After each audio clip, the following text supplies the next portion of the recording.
Alhamdulillah pada siang hari ini kita bisa berkumpul sesuai dengan waktu yang sudah ditentukan, yaitu acara diseminasi yang akan disampaikan oleh beberapa orang pembicara. Dan panggil saja pembicara kita pada siang ini. Kita minta kepada Ustadz Romi Kuswandi untuk memberikan atau menyampaikan materi diseminasi pada siang hari ini. Kami persilakan. Bismillahirrahmanirrahim. Assalamualaikum warahmatullahi wabarakatuh.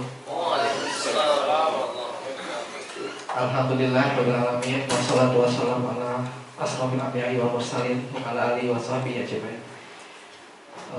Ustaz-ustaz, ustazah yang berbahagia, alhamdulillah kita bisa bertemu pada sore yang berbahagia ini untuk melaksanakan diseminasi pelatihan atau Indonesia Millennial Teacher Festival yang dilaksanakan beberapa waktu yang lalu, dan saya pada siang hari ini akan memberikan materi yang berjudul Guru Abad 21. Ustadz Erwin Romel. Baik, kita masuk kepada materi kita pada hari ini, yaitu Guru Abad 21. Ya. Baik, sebagai pendahuluan ada Winnie Echeng, ya, kita perlu mengadakan perubahan, ya, dengan adanya revolusi industri.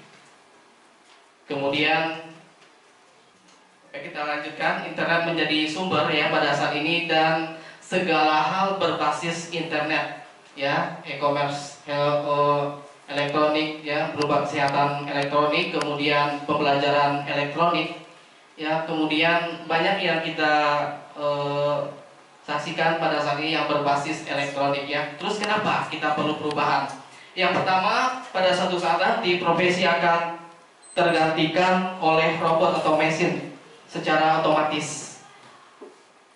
Ya, dan kedua, kita butuh pembenahan dalam bidang pendidikan. Ya, jadi mungkin suatu saat kita cukup tekan tombol, ya, dan pendidikan akan tetap berjalan. Ya, selanjutnya kita lihat perjalanan kurikulum yang pernah dipakai di Indonesia semenjak Indonesia merdeka 1945 sampai sekarang. Yang pada tahun 1947, ya, kurikulumnya rencana pembelajaran dirinci dalam rencana pembelajaran terurai. Ya, sampai tahun 1964, ya, diganti dengan rencana pendidikan sekolah dasar. Kemudian 4 tahun kemudian diganti dengan kurikulum sekolah dasar. Kemudian pada tahun 1973 berganti kurikulum baru, yaitu proyek perintis sekolah pembangunan atau PPSP. Pada tahun 1975 kembali lagi ke kurikulum sekolah dasar. Pada tahun 1984 nama kurikulumnya kurikulum 1984. Selanjutnya pada tahun 1994 kurikulum berganti menjadi kurikulum 1994, dan pada tahun 1997 kurikulum 1994 ini direvisi, ya, menjadi revisi kurikulum 1994. Kemudian pada tahun 2004 kurikulumnya rintisan kurikulum berbasis kompetensi atau KBK. Yang mungkin kita dulu sudah memakai di sini kurikulum ini. Kemudian pada tahun 2006 kurikulum tingkat satuan pendidikan atau KTSP, dan terakhir sampai sekarang kita memakai kurikulum 2013 atau biasa kita sebut dengan K13. Baik, kita lanjutkan. Di sini ada 4 prinsip pendekatan kurikulum. Yang pertama, kebutuhan siswa sesuai dengan usia perkembangan. Ya, kebutuhan siswa sesuai usia perkembangannya. Jadi kita harus memberikan sesuatu kepada siswa sesuai dengan usia dan perkembangan mereka. Ya, kemudian yang kedua, kebutuhan keterampilan atau skill abad 21. Ya, jadi kita memberikan sesuatu itu sesuai dengan perkembangan zaman. Ya, jadi yang kedua, kebutuhan keterampilan atau skill abad 21. Jadi kita memberikan keterampilan kepada anak-anak sekarang itu sesuai dengan perkembangan zaman. Jadi tidak mungkin keterampilan yang kita dapatkan pada masa SD dulu kita laksanakan sekarang atau kita berikan sekarang, itu akan sulit diterima oleh peserta didik. Kemudian yang ketiga, memantik, ya, memantik bukan mematikan, ya, memantikan prosesi siswa bakat minat. Ya, memantik atau apa itu memantik? Merangsang, ya, merangsang bakat dari anak itu untuk keluar, atau memancing bakat anak itu untuk dikembangkan, ya, minatnya kita kembangkan, kemudian sesuai dengan bakat yang dia punya. Kemudian potensi distrik ini potensi yang ada di dalam diri anak itu sendiri. Jadi kita harus mengetahui apa potensi yang ada, potensi yang tersimpan dalam diri anak itu yang akan kita kembangkan.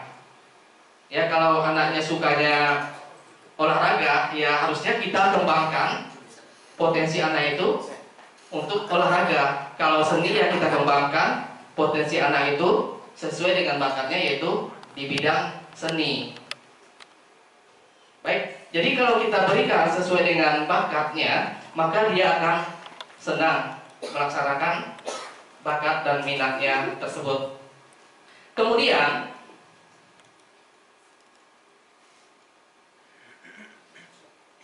kita lihat kecakapan abad 21 yang dibutuhkan setiap siswa untuk meningkatkan daya saing. Ya, kecakapan abad 21 yang dibutuhkan setiap siswa atau peserta didik untuk meningkatkan daya saing. Baik, jadi yang pertama kualitas karakter. Ya, bagaimana siswa beradaptasi pada lingkungan yang dinamis. Ya, bagaimana siswa beradaptasi pada lingkungan yang dinamis. Ya, lingkungan itu bermacam-macam, ada religius, nasionalis, mandiri, integritas, gotong royong, toleransi, tanggung jawab, kreatif, peduli kepada lingkungan. Itu yang pertama, ya, kualitas karakter yang bisa kita berikan kepada peserta didik kita. Sedangkan yang kedua ada literasi dasar, bagaimana siswa menerapkan keterampilan dasar sehari-hari. Ya, literasi dasar ini tidak hanya membaca, ya, tidak hanya membaca atau mendapatkan sesuatu dari bahan bacaan, tetapi mereka juga bisa selain dari baca tulis, bisa literasi berhitung, literasi sains, literasi teknologi informasi dan komunikasi, kemudian literasi finansial, literasi budaya dan kewarganegaraan. Itu yang kedua mengenai literasi dasar. Kemudian yang ketiga kompetensi. Ya, kompetensi bagaimana siswa memecahkan masalah kompleks. Ya, di sini ada berpikir kritis. Ya, bagaimana anak-anak mengembangkan sesuatu yang diberikan oleh guru untuk berpikir untuk memecahkan suatu masalah. Jadi itu kompetensi, ya, yang berpikir kritis, kemudian kreativitas, bagaimana anak-anak berkreasi dengan bakat yang mereka miliki. Kemudian yang ketiga ada komunikasi, ya, komunikasi bagaimana anak berbicara dengan guru, dengan saudara, dengan sahabat, ya, sehingga mereka dapat berkomunikasi dengan baik dan mendapatkan informasi dari lawan bicaranya. Dan yang keempat ada kolaborasi, ya, bagaimana anak-anak bekerja sama, dengan lingkungannya, ya. Belajar bermakna.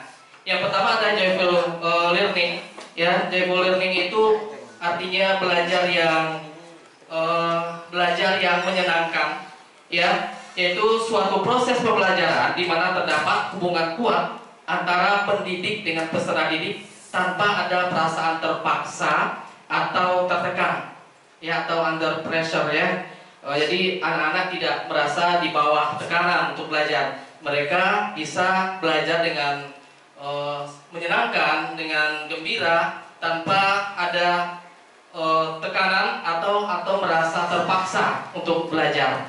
Ya, yang pertama, bagaimana supaya anak itu tidak merasa terpaksa atau di bawah tekanan? Kita berikan dalam pembelajaran warna, ya, warna yang kita berikan kepada anak pada saat pembelajaran atau slide, ya, bisa memberikan suatu yang berkesan bagi peserta didik, bisa mereka membuat ingat, ya, slide yang kita berikan.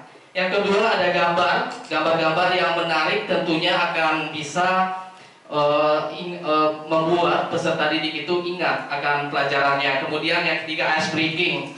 Ice breaking ini yaitu aktivitas, ya, aktivitas yang dilakukan untuk mencairkan suasana. Jadi kalau anak-anak kita lihat sudah merasa lelah, merasa jemu, kita laksanakan ice breaking, ya, break untuk pendinginan suasana. Ya, bisa saja dengan beberapa hal, ya, contohnya dengan permainan, ya, atau sesuatu yang mungkin bisa memberikan rasa fresh, ya, pada anak-anak untuk melanjutkan pelajaran, ya, seperti bermain kata, kemudian memberikan sesuatu yang atau dia bercerita, ya, menceritakan pengalamannya kepada teman-temannya, itu juga bisa memberikan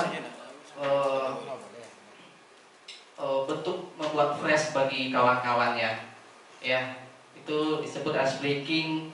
Kemudian yang kedua ada penuh tantangan, ya. Yang pertama ada apersepsi di sini. Anak-anak itu harus bisa mengingat kembali, ya, mengingat kembali pelajaran yang telah dipelajari sebelumnya, ya, mengingat kembali, atau dia bisa menceritakan kembali kepada teman-temannya atau menceritakan kembali di dalam kelas apa yang telah dia pelajari pada hari sebelumnya atau pada jam pelajaran sebelumnya. Kemudian yang kedua ada motivasi. Ya, kita bisa memberikan motivasi rangsangan belajar kepada peserta didik, sehingga dengan motivasi yang kita berikan, peserta didik bisa lebih semangat untuk mendapatkan ilmu dari kita sebagai seorang guru. Baik, yang ketiga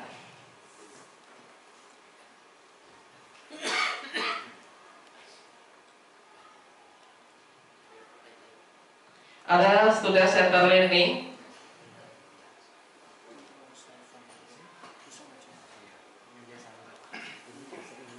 Ya, ada engagement, yaitu, ya, engagement itu komunikasi dua arah.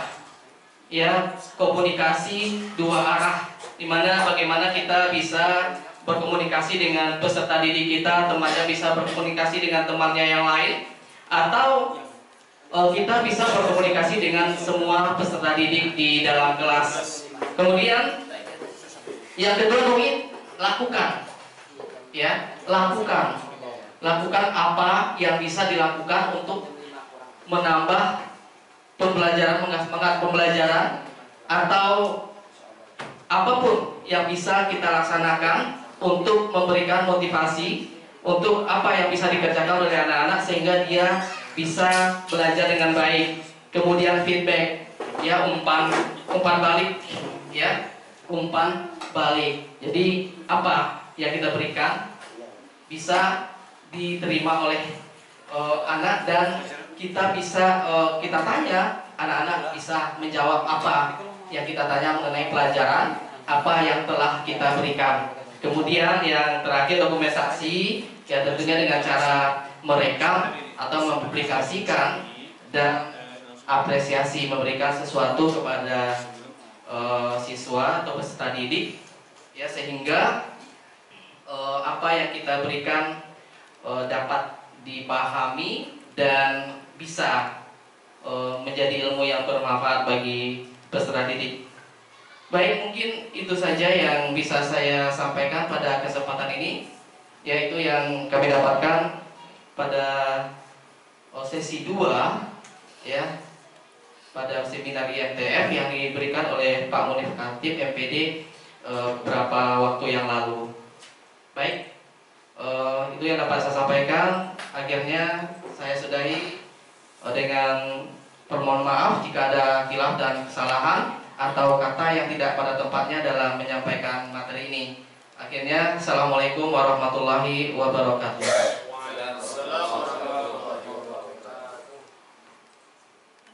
Baiklah Bapak Ibu, kita lanjutkan pembicaraan yang kedua yang akan disampaikan oleh Bapak Puji Harisma. Silakan. Ya, karena ada permintaan dari anggota, silakan. Peserta. Silakan. Warahmatullahi wabarakatuh. Waalaikumsalam warahmatullahi wabarakatuh. Alhamdulillah, pada siang menjelang sore ini kita dapat berkumpul di ruangan yang sangat sederhana ini, ya. Alhamdulillah. Salam buat Nabi Muhammad sallallahu alaihi wasallam. Allahumma shalli ala Muhammad wa ala ali Muhammad. Baiklah Bapak Ibu, langsung saja kita masuk ke pembahasan kita tentang apa yang disampaikan oleh Bapak Munif Khatib, ya, yang kami serap waktu pelatihan, ya. Jadi di sini saya dapat semacam inilah ya, tambahan, ya. Jadi Bapak Ibu, di sini saya melihat mendesain portofolio siswa. Jadi mungkin Bapak Ibu lebih memahaminya lebih mendalam dibanding kita, ya. Jadi mendesain portofolio siswa ini, kita lanjutkan. Ini revolusi industri, ada beberapa bagian yang akan kita sampaikan. Kemudian penilaian otentik, kemudian kemampuan siswa beragam. Nah, di sini mengapa kita harus mengetahui, mengapa harus perlu kita menyusun portofolio tersebut? Di sini ada beberapa saya kutip, saya akan sampaikan yang penjelasan dari Bapak Munif, ya, Munif Khatib. Jadi portofolio ini adalah kumpulan dokumen tentang proses perkembangan hasil belajar siswa yang meliputi hasil belajar dalam ranah keterampilan, ya, baik itu dari kerja, produk dan proyeknya. Nah, di sini juga ada saya contohkan dari beberapa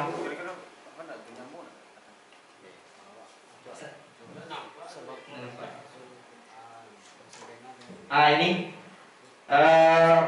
portofolio merupakan kumpulan dokumen hasil penelitian penghargaan karya peserta didik dalam bidang tertentu yang mencerminkan perkembangan dalam kurun waktu tertentu, ya. Nah, Bapak Ibu, pada akhirnya periode portofolio ini tersebut dinilai oleh pendidik bersama-sama dengan peserta didik dan selanjutnya diserahkan kepada pendidik pada kelas berikutnya. Jadi mungkin portofolio ini sangat bermanfaat untuk baik kita sebagai guru, kemudian juga peserta didik kita. Ini salah satunya contoh yang kita tampilkan. Portofolio ini dapat berupa anak. Ini saya copas, ya, jadi sengaja untuk menambah saja. Ini adalah salah satu contoh, ya, portofolio, ya. Dia bisa berupa dengan foto, video dan catatan prestasi peserta didik, ya. Ini yang dikirim kemarin di grup, ya. Jadi salah satunya ini adalah foto yang kita ambil untuk membentuk portofolio tersebut ya. Nah, jadi nanti akan kita bisa presentasikan ya. Kemudian nanti saya kasih waktu. Ini dia. Jadi selama ini kita nggak tahu apa manfaat dari portofolio tersebut. Ini saya ambil juga dari beberapa sumber ya. Ada 3 cuma ya. Jadi yang pertama, portofolio ini akan menceritakan kepiawaian. Apa itu kepiawaiannya? Kepiawaian. Iya. Kemudian seseorang dalam bekerja ya, kepiawaian tadi ya. Kedua, dinilai lebih terpercaya. Ya. Hal yang paling dirasakan jika memiliki portofolio ini adalah menaikkan level kredibilitas kita, ya, baik sebagai murid dan guru ya. Nah, kemudian yang ketiga, sebagai pengingat, ya, sebagai pengingat akan pencapaian semua proyek, tugas atau pekerjaan. Nah, jadi ini adalah beberapa manfaat ketika kita memiliki portofolio. Lanjut. Dalam berapa menit itu hilang? Dikasih time.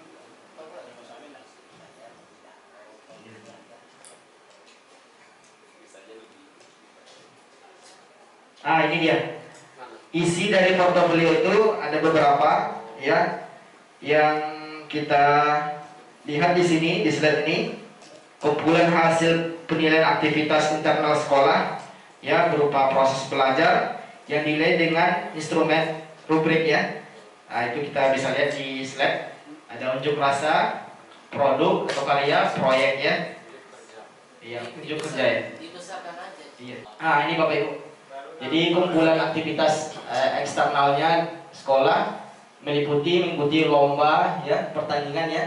Ini Ustaz Budiman, anak-anak kita kemarin juara ya, alhamdulillah. Kemudian mengikuti organisasi, ini termasuk juga. Kemudian mengikuti kegiatan ilmiah. Ilmiah ini jarang saya kalau di sekolah kita saya. Kemudian kumpulan penghargaan yang diraih. Kemudian dokumentasi sebagai bukti fisik. Ini sangat penting nih. Jadi ketika kita sudah mengikuti suatu kegiatan ya, memang bukti fisik ini foto-foto ya, dan yang lain-lain sangat diperlukan. Ini unjuk rasa DO, unjuk rasa ya. Ini lakukan saja waktu ini sudah.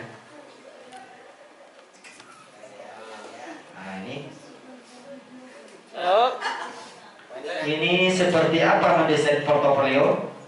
Ini juga kita masih tahap belajar ya. Tapi ini sedikit pengetahuan saja, ya. Ini secara manual menggunakan kertas dan folder, kemudian menggunakan soft file ya dalam bentuk PDF. Kemudian portofolio itu semacam elektronik ya, menggunakan aplikasi.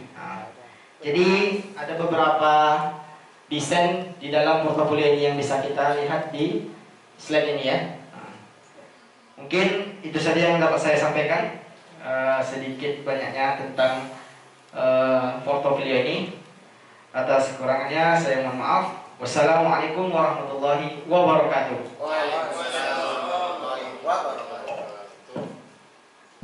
Terima kasih kita ucapkan kepada Bapak Puji yang sudah menyampaikan materinya pada siang hari ini. Baiklah, karena waktu sudah menunjukkan pukul 15.25 dan mungkin sekitar 5 menit atau 4 menit lagi akan memasuki sholat asar, maka acara diseminasi pada siang hari ini kita akhiri saja, dan kami sebagai moderator mengucapkan terima kasih kepada pembicara dan kepada peserta atas partisipasinya pada siang hari ini, dan kita akhiri acara ini dengan mengucapkan alhamdulillah Alhamdulillahirrahmanirrahim. Dan kami dari moderator mohon maaf jika ada kesalahan, dan saya akhiri. Wassalamualaikum warahmatullahi wabarakatuh. Waalaikumsalam.